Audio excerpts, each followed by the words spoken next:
জয়রাম, জয় গোবিন্দ দয়াল গুরুর চরণ কমলে রইল শতকোটি প্রণাম। প্রণাম রইল প্রিয় ভক্তবৃন্দ এবং দর্শকবৃন্দের প্রতি। শ্রী শ্রী রাম ঠাকুর কথামৃত বিন্দু, ষষ্ঠ পরিচ্ছদ।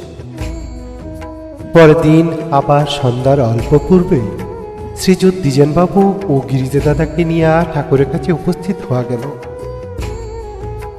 প্রণাম করিয়া বসিবার অল্পক্ষণ পর শ্রী ঠাকুর বলিতে আরম্ভ করিলেন, আপনারা তো পুরীধামে শ্রীক্ষেত্রের খবর জানেন। বর্ণধর্ম, আশ্রম ধর্ম সেখানে বিলুপ্ত, সকলই সমান, সকলই এক রস, সমত্বের সমীপে। জাতিভেদ বর্ণভেদ তিরোহিত। বিশাল জলদি তীরে আপনি পদ বনু গৃহীতা পাশ্চাত্য চক্ষু ছিন্নকর্ণ শ্রী শ্রী পুরুষোত্তম জগন্নাথ বিরাজিত, শ্রী শ্রী পুরুষোত্তম জগন্নাথ বিরাজিত। তিনি হস্ত এবং পদশূন্য হইয়াও বেগবান ও সচল ও গৃহীতা, চক্ষুবিহীন হইয়াও দর্শন করেন, কর্ণহীন হইয়াও শ্রবণ করেন। উৎকলে তিনি দারুব্রহ্ম নামে খ্যাত। তাকে আবার আদর করিয়া ডাকা হয় নীলাচলে নীলমাধব, নীলমাধব, নীলমাধব, নীলমাধব। জানেন তো, শ্রী শ্রী জগন্নাথ প্রভুর মন্দিরে পুজো নাই, অর্চনা নাই, শুধু দর্শন আর ভোগ। প্রতিদিনে ভোগ হয় 56টা এবং 36 প্রকার ব্যঞ্জন দ্বারা পরিবেশন করা হয়। প্রতিভোগে তুলসীপত্র দিয়া অর্পণ না করিলে প্রভু তাহা গ্রহণ যে করেন না। তাই বৈষ্ণব মহাজন বাক্য ইরূপোক্ত হইয়াছে, 56 ভোগ 36 ব্যঞ্জন, বিনা তুলসী হরি এক না মানুষ। শ্রীক্ষেত্রে রথযাত্রা উৎসব প্রদান।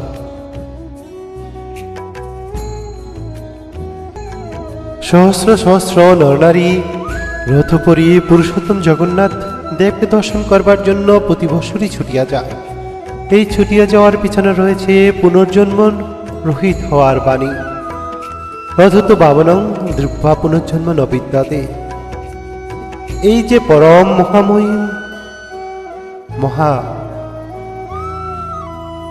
পরম মহী মাময় বিশ্রুত দেবতা শ্রী শ্রী জগন্নাথ দেবের, তাহার সম্বন্ধে বাহির হইতে যাহা আমরা দেখিতেছি তাহার পিছনে কি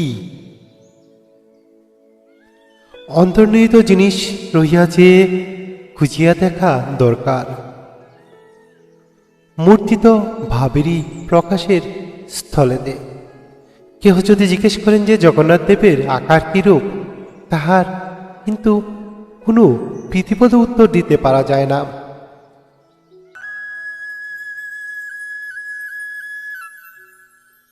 কারণ বর্ণনাযোগ্য হস্ত পদাদি কোনো আকারই যে তাহা নাই, অথচ আকার বানু বটে, এমন অসামঞ্জস্য রূপ তো কোনো মূর্তিতে দেখা যায় না। পূর্বে বলা হইয়াছে, উৎকলে তিনি দারুব্রহ্ম নামে খ্যাত। ব্রহ্ম সাকার অথচ নিরাকার, সগুণ অথচ নির্গুণ, সগুণ অথচ নির্গুণ, অর্থাৎ পরস্পর বিরুদ্ধ বিভাগের সমন্বয়। ব্রহ্মের স্বরূপ বর্ণনা করিতে গিয়া ভগবান গীতাতে এভাবে আভাস দিয়াছেন,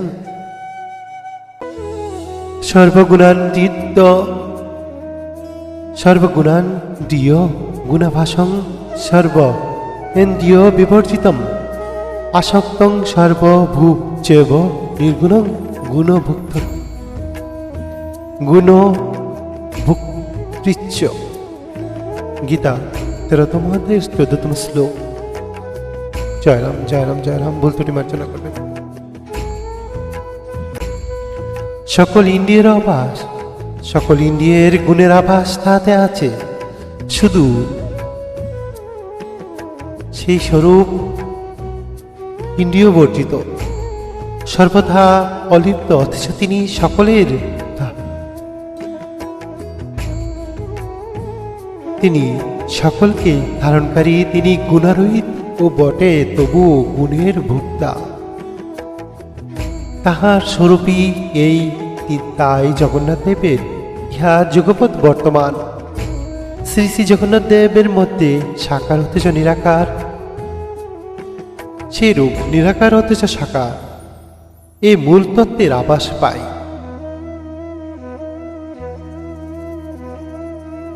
তিনি একাধারে সাকার, নিরাকার, সগুণ, নির্গুণ পরব্রহ্ম। তিনি দেবতাই যেন যোগ বিজনের বাঞ্ছিত ধন, কারণ তাহার আত্মসাক্ষাৎকার করিয়া ভগবান বিরাজমান। আত্মসাক্ষাৎকার করিয়া ভাষা সম্ভব কোন বর্ণনা দিতে যে পারা যায় না, অথচ কি যে পাইয়া কৃতার্থ হইয়াছেন তার আভাস মাত্রই প্রকাশ পায় সর্বভূতে। ত্রিমূর্তিতে সচ্চিৎ আনন্দ স্বরূপ জগন্নাথ, সুভদ্র, বলরাম মূর্তি বিশাল জলধি তীরে নীলাচল শিখরে অবস্থিত। সুরমা প্রসাদের মধ্যে জগন্নাথ দেব, মধ্যভাগে সুভদ্রা, দক্ষিণে সহোদর বলভদ্রের সহিত আসীন। বলভদ্র রূপে তিনি চিৎ প্রকাশ, এহেতু শ্বেতবর্ণ বলভদ্রের এক নাম সংকর্ষণ। যেহেতু তিনি জীবকে সম্যক প্রকারে তাহার দিকে আকর্ষণ করেন। দেবী সুভদ্রা আনন্দের প্রতীক, উত্তম, ভদ্রা মঙ্গলা, আনন্দই সর্বোৎকৃষ্ট মঙ্গল, তাই সুভদ্রা নামে অখ্যাত।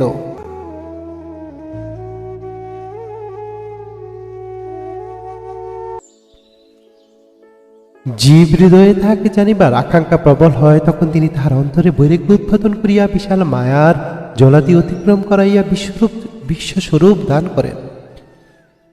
তখন ভক্ত আর ভগবান এক রূপ, কে কার পূজা অর্চনা করিবে তাহার বুক দর্শন এই শুধু একমাত্র উপায়। তারপর শ্রী ঠাকুর বৈষ্ণব মহাজনপত্রী এক বিশ্লেষণ দিলেন। বুক 56টা তথা পঞ্চভূত, পঞ্চমাতন্ত্র, পঞ্চবিন্দ্রিয়, 6 ঐশ্বর্য, 6 প্রপঞ্চ, 6 রিপু, 6 ভোগ, 6 দণ্ড, 6 অহংকার, যার বিভিন্ন ভাগগুলি রূপ। পঞ্চভূত ক্ষিতি, অপ, তেজ, মরুদেব, পঞ্চমাত্র যেমন গন্ধ, রস, রূপ, স্পর্শ, শব্দ। পঞ্চমেন্দ্রিয়, পঞ্চম কর্মেন্দ্রিয়, পঞ্চম জ্ঞানেন্দ্রিয়, পঞ্চম কর্মেন্দ্রিয় বাক, পানি, পদ, বায়ু, উপস্থ। পঞ্চম জ্ঞানেন্দ্রিয় চক্ষু, কর্ণ, নাসিকা, জিহ্বা ও ত্বক। সেরূপ 6 ঐশ্বর্য, বীর্য, যশ, শ্রী, গান ও বৈরাগ্য। 6 প্রপঞ্চ, ভুবন, মূর্তি, মন্ত্র, দেবতা, মাতন। 6 রিপু, কাম, ক্রোধ, লোভ, মোহ, মদ, মাৎসর্য। 6 ভোগ, ক্ষুধা, তৃষ্ণা, নিদ্রা, আলস্য, ভয়, সুখ। 6 দণ্ড, জন্ম, মৃত্যু, জরা, ব্যাধি, দুঃখ, দণ্ড। 6 অহংকার, অভিমান, দণ্ড, দর্প, পারস্য, গর্ভ। মোট 56 যে ভোগ। 56 ভোগ তাক হইলেই এক হয়, ভোগ মুক্তি হইলেই মুক্তি। তৈল দ্বারা এই 2 পক্ষ সমান হইলে ভোগ মুক্তি হয়। ভগবান শ্রীগীতায় 2য় অধ্যায়ে সমাধিস্থ স্থিত প্রজ্ঞ, সমাধিস্থ স্থিতির প্রজ্ঞের লক্ষণ বর্ণনা করিয়া সম্যক অবস্থাকে ব্রাহ্মী স্থিতি বলিয়া আখ্যা দিয়াছেন। সমাধি অর্থ চিত্তের সমাধানের স্থিতি, সমাধান অর্থ সমতুলন। দাড়ির সে দাড়িপাল্লার 2টি পাল্লা ঠিক সমান হইলেই বলা হয় দড়ি সমতুল্য হইয়াছে, সমান হইয়াছে পাল্লা। চিত্তের স্থিতি দণ্ডতুল্যের মধ্যে সমতুল্য, অচল, শান্ত। পরে 6ষ্ঠ অধ্যায়ে স্থিতির তুলনা করা হয়েছে বায়ুশূন্য স্থানে কম্পহীন দীপশিকার সঙ্গে। অন্তঃকরণে কোনো বিষয়কার বৃত্তি চিন্তার উদয় না হইলে ইহা নিশ্চল থাকে এবং সদয় নিশ্চল আত্মাতে অবস্থিত করে। 36 ব্যঞ্জন, চতুর্বেদ, 14 শাস্ত্র, 18 মর্ম নামে সবের মধ্যেই আছে। তুলসী, এটা বেশি ওটা কম, তোলো দুটোই সমান হইলে মুক্তি। এই জন্য তুলসীপত্র না হইলে নারায়ণ ভোগপত্র গ্রহণ করেন না। বুক থাকিলেই যোগ কমিয়া যায়, বুক ত্যাগ হইলেই শান্তি। তাই গীতার স্থিতিপ্রজ্ঞ গুণাতীত ভক্তের অবস্থা সকলে একই লক্ষণ, একই অবস্থা, অহংগতি লোপ পায়। এই যে ভাব, তাহাই অনির্বাচনীয়। শ্রী ঠাকুর উপদেশ বাণী একদিন এর মতো এখানে শেষ হইলে এবং আমরা প্রণাম করে উঠিয়া আসিলাম, বাহির হইয়া আসিলাম। শ্রীযুক্ত অমরনাথ চক্রবর্তী মহাশয়ের সহিত দাঁড়ান অবস্থায় কিছু কথাবার্তা চলিল। সেই সময় কথা প্রসঙ্গে তিনি উল্লেখ করিলেন, এই যে তাহাদের শিলং পাস সম্ভবত শেষ হইয়া আসিয়াছে, যেহেতু শ্রী ঠাকুর খুব শীঘ্রই শিলং ছাড়িয়ে অন্য কোথাও যাইবেন, তার গতিপতি সম্পর্কে যদি আগে কাহারও কোনো পরিষ্কার নির্দেশ না দেন, তথাপি কথাবার্তার মধ্যে এই ধরনের আভাস যাহা থাকে তাহার উপর নির্ভর করিয়া বিভিন্ন জায়গায় যথাসম্ভব চিঠিপত্রাদি দেওয়া হয়। জয়রাম, জয় গোবিন্দ, ভুল ত্রুটি মার্জনা করবেন। পড়া হইল শ্রী শ্রী রাম ঠাকুর কথামৃত বিন্দু বই হইতে, ষষ্ঠ পরিচ্ছদ। জয়রাম, জয় গোবিন্দ, গুরু কৃপাহি কেবলম। হে গুরুদেব, সবার মঙ্গল করুন, আপনার আশীর্বাদে জগৎ আলোকিত হোক, আপনার মহিমা জগৎব্যাপী প্রচার হোক, সবাই খুব ভালো থাকবেন। জয়রাম, জয় গোবিন্দ। আজ রাখলাম। আমি সুব্রত মজুমদার, শ্রী শ্রী ঠাকুর চরণ আশ্রিত। আশা রইল আমাদের এই চ্যানেলটি লাইক, শেয়ার ও সাবস্ক্রাইব করবেন। ধন্যবাদ সবাইকে। সবাই খুব ভালো থাকবেন। দয়াল গুরুর আশীর্বাদ আপনাদের উপর সর্বদাই বর্ষিত হতে থাকুক। জয়রাম, জয়রাম, জয়রাম।